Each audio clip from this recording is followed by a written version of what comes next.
Mother hears missing daughter's cries coming from abandoned shed.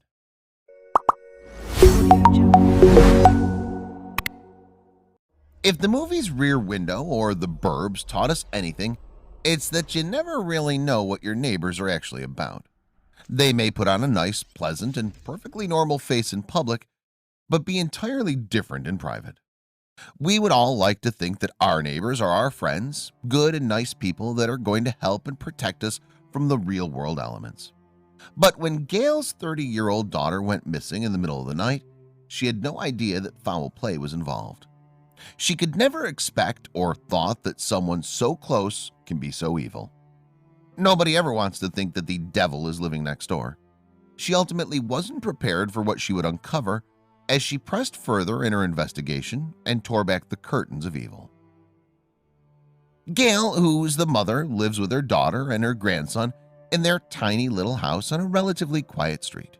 That evening, Gail went to sleep around 10 or 11 p.m. in the evening. Gail hadn't seen Jennifer since they went to bed that night and started to become increasingly worried that something was the matter with her. At about 1:30 a.m., Gail suddenly woke up out of a dead sleep. Gail was hit with a strange feeling, call it a mother's intuition, that something was the matter. She got up and checked on her daughter, but she wasn't there.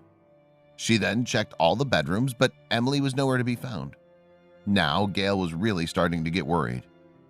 Gail searched the house frantically and began calling Jennifer's phone in hopes she'd answer and say she was staying at a friend's house. It was unlike Jennifer to do that, but she was trying to be optimistic. She checked every room, every bathroom, and turned the house upside down. She just couldn't imagine where Jennifer was. She then went outside to check her garage and the backyard and front yard, but still no sign of Jennifer anywhere. Gail's intuition was right. Her daughter simply vanished in the middle of the night and was nowhere to be found. Gail, who at this point was becoming increasingly worried, felt that she needed to call 911. She knew that once she made that call, it would kick off a chain reaction, but she felt it was necessary. She hesitated, thinking that maybe Jennifer would show up and she'd look like a crazy mom by calling 911. Gail ended up making the right decision and called 911. She told them that her daughter was missing. The 911 operator told her to calm down and that they'd send the police over right away to her house. She hoped she wasn't wrong, but her mother's intuition kicked in and she knew it was a race against time to find her.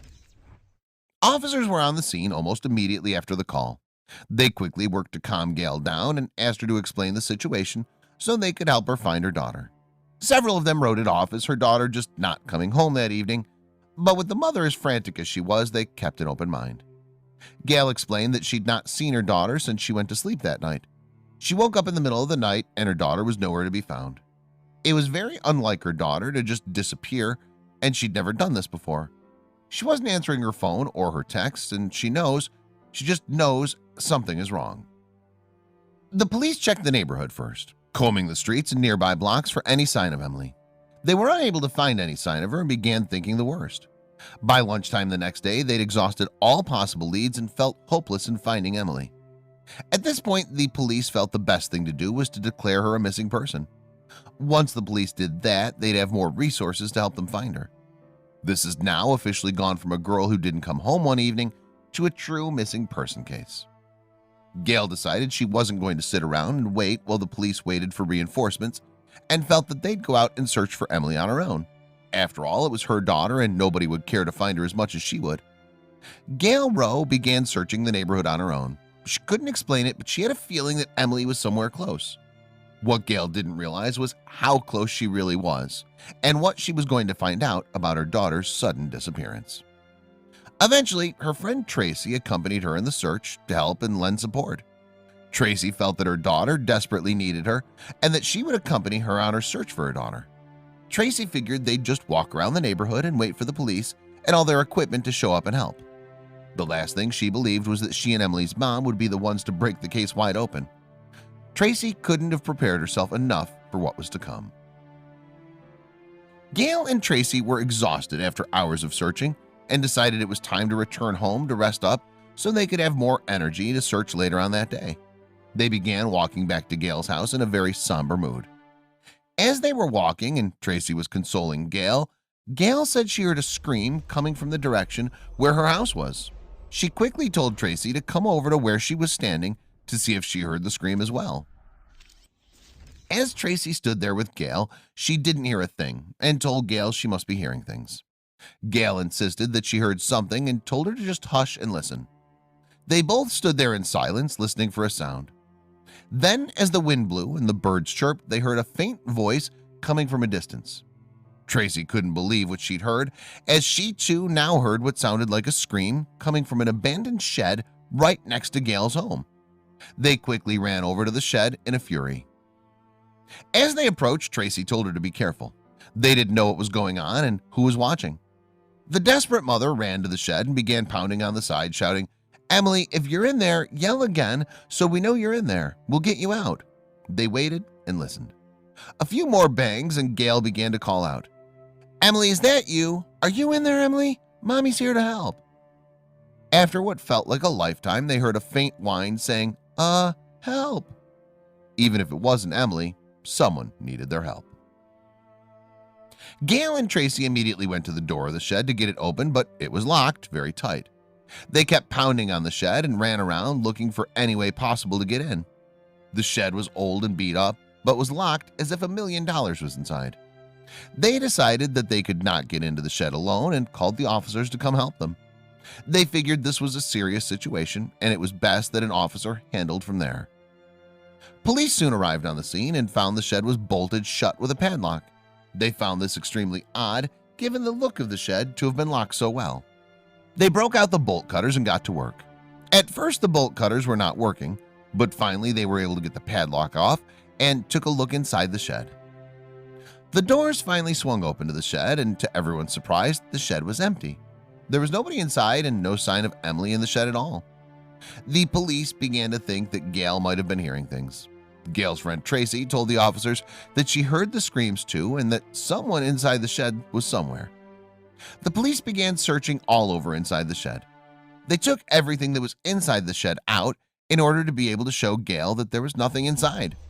Emily was nowhere to be seen. One of the officers decided that they should try to rip up the floorboards just so they can show Gail there was nothing in the shed. This wasn't their property, but they felt they should do it anyways.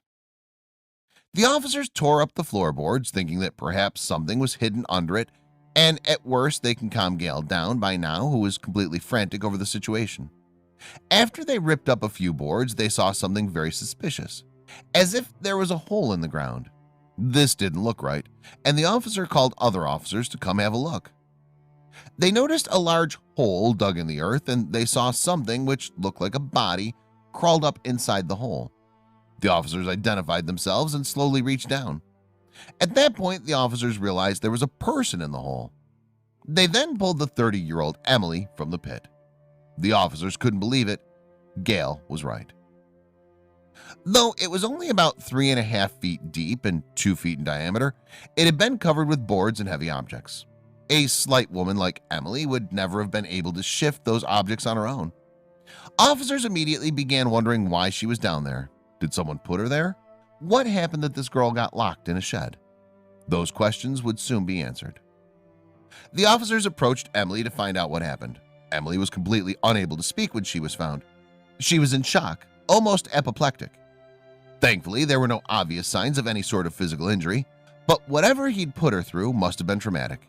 Despite being rescued, Emily was not out of the woods yet. One of the officers observed that her silence and shock might actually be some form of seizure. As it turned out, he was right.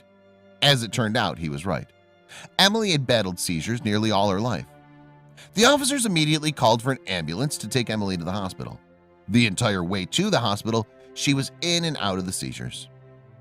Once at the hospital, the officers desperately wanted to find out what had happened to Emily so they could catch the culprit who had did this to her and bring him to justice. Every time she would wake up from the seizure thing, she would try to run, and she's screaming, "No!" She was terrified, said Gail's friend Tracy. Unfortunately, Emily was not in a position to talk to officers yet. Eventually, Emily made a full recovery, and the seizures stopped. At that point, the officers really wanted to speak with her and ask Gail if they could. Once Emily was properly away, she finally told the police who'd put her in the pit and caused this all to happen. The police couldn't believe who she fingered as the culprit. Emily told them that her neighbor, Dennis Dunn, was responsible for taking her. The police officers were able to find out that the shed Emily was kept in was owned by Dennis. With this new information at hand, the police headed out to arrest Dennis Dunn. They wanted to know the reason why he kidnapped her, what his plans were, and how did all this happen. Police officers at 8 a.m. headed out to arrest the 45-year-old Dennis Dunn. They had to be extra careful as they felt he may be armed and dangerous and must take precaution. According to officers at the scene, he came to the door in a nonchalant manner, acting as if nothing at all was wrong. The officers felt this was very odd behavior. Dennis Dunn's criminal record wasn't exactly squeaky clean. He was arrested for drug possession at 3 separate incidents in 2007, 2008, and 2009, not to mention a string of traffic-related charges. Yet these misdemeanors were nothing compared to the escalation he exhibited when taking Emily. How did this man go from a petty criminal into a monster? The local sheriff's office reported a history of incidents involving Dennis Dunn and Emily Elliott. In October of 2006, Emily reported to police that her next-door neighbor had been harassing her with phone calls and text messages. At the time, she thought Dennis was just creepy, but harmless, and declined to press charges. That would end up being a fateful mistake she made. The abuse continued when he kidnapped her as well. According to Emily, Dunn would alternate between uncharacteristic pleasantries and downright abuse. When he closed the shed, he said, "I love you," explained Emily. He would make threats and call me a piece of shit. Dunn's history of mental illness would explain his behavior as well. Several months before the incident, neighbors reported that Dunn was in his yard screaming and brandishing a pistol. They called 911 and officers arrived on the scene. He was disarmed and taken down without any violence occurring, but was subsequently admitted to Claremont Mercy Hospital for psychological evaluation. It was clear that Dunn was in real need of inpatient mental health, but he was released from the hospital with a clean bill of health after only a short stay. His paranoia worsened after he was released, when he called police 4 times in a month claiming intruders were trying to break in. Dennis needed help, but he was unable to get it. Emily No, who identified herself as Dunn's best friend, spoke out about him afterwards. She was shocked and terrified that someone she had known for years was even capable of kidnapping and imprisoning another person. She said, "He was a good guy. It's just really scary knowing that I've known somebody for 5 years and wouldn't see something like that." Friends and neighbors couldn't believe that anything like this could happen in their neighborhood. "Emily and her family are the sweetest people you'd ever want to meet," said neighbor Lisa Crawford. Lisa continued, "I get chills thinking about it. I've got 3 kids. I can't imagine." After his arrest, Dunn's father weighed in. Dunn's elderly father showed up at the scene later that morning to apologize to police for having to deal with his son. He was very apologetic that the whole situation happened. Meanwhile, Dunn was charged with kidnapping and will go before a grand jury. If he's guilty, he could face up to 30 years in prison. "I'm just lucky we found her, because if we wouldn't have found her, she'd be dead," Gail Rose said of her daughter when all was said and done.